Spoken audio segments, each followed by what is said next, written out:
حسن نواز کی برق رفتار سنچری نے 2 شکستوں کے بعد بالآخر پاکستان ٹیم کو نیوزی لینڈ سے فتح دلا دی۔ پاکستان نے نیوزی لینڈ کو 9 وکٹوں سے ہرا دیا۔ 22 سالہ حسن نواز نے بابر اعظم کا T20 ریکارڈ توڑ دیا۔ سب سے تیز سنچری بنانے والے پاکستانی کرکٹر بن گئے۔ آکلینڈ میں کھیلے گئے تیسرے T20 میچ میں 44 گیندوں پر سنچری بنائی۔ ان کی اننگز میں 10 چوکے اور 7 چھکے شامل تھے۔ بابر اعظم نے 2021 میں 49 گیندوں پر جنوبی افریقہ کے خلاف سنچری سکور کی تھی۔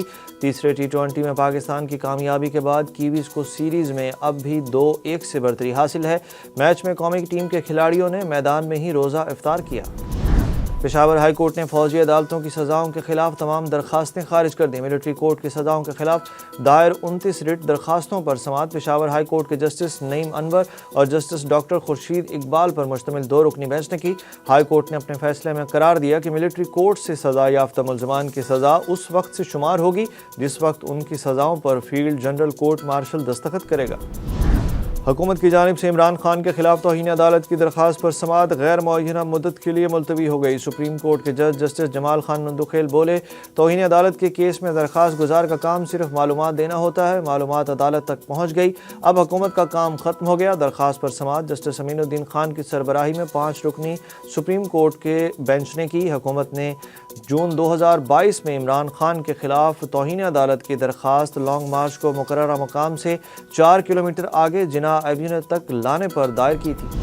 ATC اسلام آباد نے 26 نومبر احتجاج کیس میں بشرا بی بی، سابق وزیر اعظم آزاد کشمیر عبدالقیوم نیازی اور دیگر PTI رہنماؤں کی ضمانت میں توسیع کر دی۔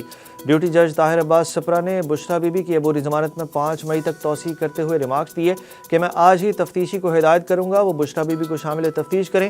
عدالت نے زرتاج گل کی ضمانت قبل از گرفتاری میں توسیع کرتے ہوئے حکم دیا کہ انہیں 5 مئی تک گرفتار نہ کیا جائے۔ پاکستان نے مصنوعی ذہانت کے میدان میں قدم رکھ دیا۔ ٹیکنالوجی کے میدان میں ایک اور تاریخی کامیابی، پاکستان نے اپنا مصنوعی ذہانت AI سسٹم لانچ کر دیا۔ پاکستان میں بنائے گئے اس نظام کو ذہانت AI کا نام دیا گیا ہے۔ اسلام آباد میں منعقدہ ایک تقریب میں ذہانت AI کو باقاعدہ طور پر متعارف کرایا گیا۔ منصوبے کی بانی اور IT ماہر مہوش سلیمان علی نے شرکاء کو ذہانت AI کی تفصیلات سے آگاہ کیا۔ مہوش سلیمان نے بتایا کہ ذہانت AI ایک جدید چیٹ باٹ ہے جو صارفین کو مختلف زبانوں میں خدمات فراہم کرے گا۔ وفاقی وزیر انفارمیشن ٹیکنالوجی شہزاد فاطمہ خواجہ نے کہا کہ آنے والے دنوں میں اس نظام کو مزید زبانوں اور خصوصیات کے ساتھ اپ گریڈ کیا جائے گا۔ سینٹ کی استحقاق کمیٹی کا اجلاس، PTI سینیٹر اعجاز چودھری کے پروڈکشن آرڈر پر عمل درآمد نہ کرنے کا معاملہ ایک بار پھر زیر غور آیا۔ سینیٹر فیصل سلیم نے کہا کہ سینیٹر اعجاز چودھری کے 3 بار پروڈکشن آرڈرز جاری ہوئے، پروڈکشن آرڈر پر عمل درآمد نہیں کریں گے تو ہم بھی احکامات دیں گے۔ IG جیل بھی اس وقت تک معطل رہیں جب تک وہ پروڈکشن آرڈر پر عمل نہیں کرتے۔ اجلاس کے دوران پنجاب نے جواب دیا کہ سینیٹر اعجاز چودھری اس وقت ادارہ امراض قلب میں داخل ہیں۔ سینیٹر سعدیہ عباسی نے یہ بھی کہا کہ اگر آج نہیں ہو سکتا تو اعجاز چودھری کو پیر کو کمیٹی میں پیش کیا جائے۔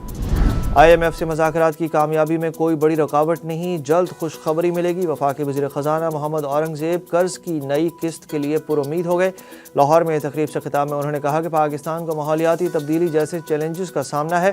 گلیشیئرز تیزی سے پگھل رہے ہیں۔ لاہور میں دھند سے معاشی سرگرمیاں متاثر ہوتی ہیں۔ یوم پاکستان اور عید الفطر کی مناسبت سے صدر مملکت نے قیدیوں کی سزاؤں میں 180 روز کی کمی کر دی۔ صدر مملکت آصف علی زرداری نے سزاؤں میں کمی کی منظوری آئین کے آرٹیکل 45 کے تحت دی۔ 1/3 قید کاٹنے والے 65 سال سے زائد عمر کے مرد اور 60 سال سے زائد عمر کی خواتین قیدیوں پر سزا میں کمی کا اطلاق ہوگا۔ بچوں کے ساتھ جیل میں موجود خواتین قیدیوں پر بھی سزا میں کمی کا اطلاق ہوگا، جبکہ 1/3 سزا کاٹنے والے 18 سال سے کم عمر افراد پر بھی سزا میں کمی کا اطلاق ہوگا۔ سنگین جرائم کے مرتکب مجرموں پر کمی لاگو نہیں ہوگی۔ افغانستان کے ساتھ خراب تعلقات کا اثر KPK سمیت پورے ملک پر پڑ رہا ہے۔ ترجمان خیبر پختونخوا حکومت بیرسٹر سیف کی حکومتی پالیسیوں پر تنقید، بولے گورننس گیپ کا بیان جعلی وفاقی حکومت کے منہ پر زناٹے دار تماچا ہے۔ وفاق میں چچا اور پنجاب میں بھتیجی نے بیڈ گورننس کے ریکارڈز قائم کیے ہیں۔ وفاق خیبر پختونخوا کے فنڈز روک کر صوبے میں بھی بیڈ گورننس کو فروغ دینے کی ناکام کوشش کر رہا ہے۔ مصطفیٰ عامر قتل کیس کے مرکزی ملزم ارمغان کے والد کامران قریشی نے بیٹے کو ہی سزا دینے کا مطالبہ کر دیا۔